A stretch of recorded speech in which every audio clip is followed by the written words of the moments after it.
साहेब, शरद पवारांना मोठा झटका बसण्याची शक्यता आहे, कारण राष्ट्रवादी काँग्रेसचे म्हणजे गटाचे शरद पवार गटाचे बडा नेता आता भाजपच्या वाटेवर आहे असं चिन्ह आहे. ज्यांच्यामध्ये जयंत पाटलांच्या नावाची चर्चा होती. हे लक्षात घ्या, आदरणीय मोदी साहेबांच्या नेतृत्वाखाली त्या नेतृत्वावर विश्वास ठेवून मोठ्या प्रमाणामध्ये भारतीय जनता पक्षाकडे प्रवेश होत आहे. आज आपल्या भारत देशामध्ये मोदींचीच गॅरंटी चालते, जे लोक स्वीकारतात ह्याच्यावर आता शिक्कामोर्तब झालेला आहे. म्हणून कुठल्या पक्षातला कुठला मोठा नेता येऊ पाहतोय ही बातमी ऐकल्यानंतर आश्चर्य वाटत नाही, कारण का प्रत्येकाला आता कळून चुकलेलं आहे की राहुल गांधींच्या नेतृत्व हे अतिशय अपयशी ठरलेलं आहे. राहुल गांधींच्या मोहब्बतच्या दुकान हे मुळात खाली आणि ते नफरतचं दुकान आहे. आणि मोदीजींच्याच नेतृत्वाखाली आपला भारत देश हा विकास करू शकतो हा विश्वास असल्यामुळे मोठ्या प्रमाणामध्ये भाजपमध्ये येण्याची रांग वाढत चाललेली आहे. त्याच्यामुळे आश्चर्य वाटण्याचं काय कारण आहे? लवकरच तुमचा आणि आमचा बॉस एकच असेल आणि महाविकास आघाडी काळात वसुली करताना पोलिसांची काळजी वाटली नाही का, असं आपण एक ट्विट केलं आहे, त्याबद्दल काय? आता काल विजय वडेट्टीवारजींनी माझ्या एका भाषणावर आक्षेप घेतला आणि महिलांचा अपमान केला आणि पोलिसांना धमक्या दिला. हे बोलतो कोण आहे? जे महाविकास आघाडीमध्ये जे विजय वडेट्टीवार स्वतः मंत्री होते आणि त्यांच्या मंत्री त्यांच्या सरकारमध्ये पोलीस हे वसुलीसाठी वापरले जायचे.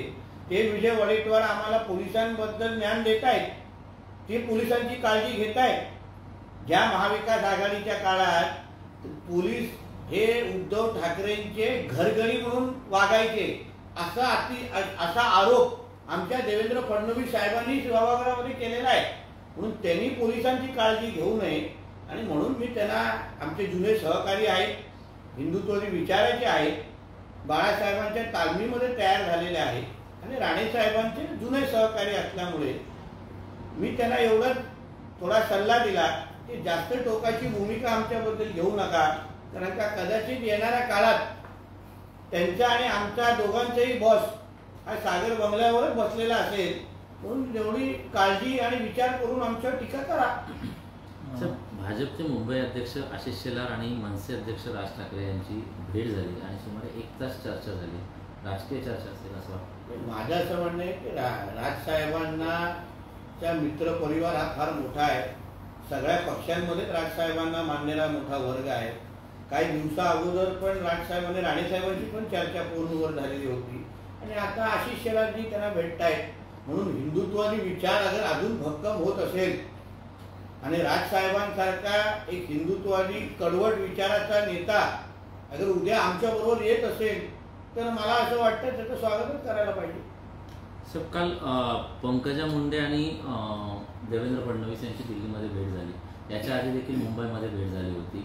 मात्र विनायक राऊत असं म्हणतात की आता भेटी घेऊन काय उपयोग, जे बाळग्यांना घेतलं त्यांनाच पदं देऊन झाली, आता आपण कशाला भेटताय? विनायक राऊतांची कदाचित वयामुळे त्यांची स्मरणशक्ती कमी होत असेल.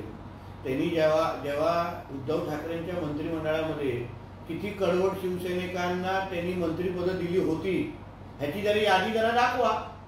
आता उदय सामंत मंत्री होते, अब्दुल सत्तार मंत्री होते, हे काय कडवट आणि जुने सैनिक आहेत?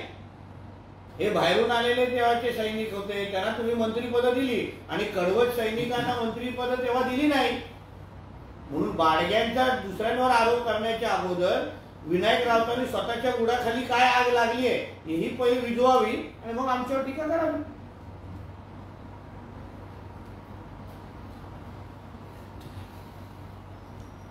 निलेश राणे यांची जी विनायक राऊत असं म्हणतायत की निलेश राणेंची जी गुहागरमध्ये सभा होती ही आक्रमक झाली नव्हती तर ती विकृती होती पाहायला मिळाली सभेत. विकृतीचं उत्तम दर्शन हे कणकोलीची सभा होती.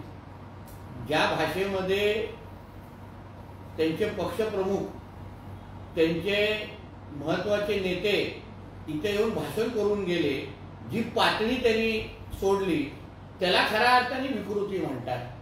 म्हणून विनायक राऊतांनी थोडा आरशात बघून हे टीका केली असती ना तर थोडं बरं झालं असतं. कारण विकृती काय म्हणतात त्याचं खरं उत्तर हे उद्धव ठाकरेंची कणकवलीची सभा आहे. म्हणून दुसऱ्यांवर आरोप करण्या अगोदर स्वतःचं ठेवायचं झाकून आणि दुसऱ्याचं बघायचं वाकून ही गत ह्या विनायक राऊतांची झालेली आहे. असरुद्दीन ओवैसी यांनी पत्रकार परिषद घेतली आणि त्यामध्ये असं मोदींवर बोलताना असं म्हणाले, अबुधाबी दौऱ्यावर असताना मोदी टेलिप्रॉम्प्टर लावून समोर ठेवून अरबी भाषा बोलत होते, यात काही नवल नाही. पण मोदीजींनी अरबी भाषा बोलून तिकडच्या जनतेचं मन जिंकण्याचा तरी प्रयत्न केला.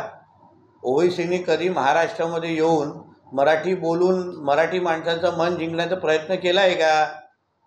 आमचे मोदीजी त्यांच्या भूमीमध्ये जाऊन अगर त्यांची भाषा बोलत असेल तर अभिमानाची गोष्ट आहे.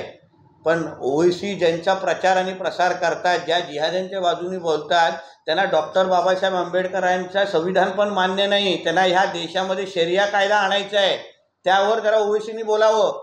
म्हणून जे आमच्या मोदीजींनी केलं त्यावर आम्हाला सार्थ अभिमान आहे. पहिलं ओवैसींनी सांगावं की त्यांना संविधान मान्य आहे की शरिया कायदा मान्य आहे. MIM पक्षाला नाव ठेवणारे आता भाजपसोबत जात आहेत. काँग्रेस आणि राष्ट्रवादीने सेनेला साथ देत उद्धव ठाकरे यांना मुख्यमंत्री केलं होतं. त्याच वेळी आम्ही लोकशाही संपली असं सांगितलं होतं, असं देखील ओवैसी म्हणतात. आता त्यांचं ते कोणाबद्दल त्यांनी ते वक्तव्य केलं हे मला माहीत नाही, त्यावर बोलणं चुकीचं आहे. मुंबईत बुलडोझर लावून घरे पाडली, अनेक कुटुंब बेघर झाले. अशा कुटुंबांना आधार देण्यासाठी इम्तियाज जलील हे मुंबई निवडणूक लढवतील असंही ते म्हणाले. लढून दे ना, पण बुलडोझर अगर हिंदूंच्या जमिनीवर असतील, हिंदूंच्या जमिनीवर अगर अनधिकृत जिहादींनी अतिक्रमण लावले असतील तर इम्तियाज जलीलला कुठेही मुंबईमधून उभं राहून दे, बुलडोझर देवाचं कारवाई थांबणार नाही. देश विदेशातील प्रत्येक घडामोडींचे लाईव्ह अपडेट मिळवण्यासाठी आता साम टीव्हीच्या सर्व सोशल मीडिया प्लॅटफॉर्मला लाईक, फॉलो आणि सबस्क्राईब करा. तसंच सर्व नोटिफिकेशनसाठी बेल आयकॉन प्रेस करायला विसरू नका.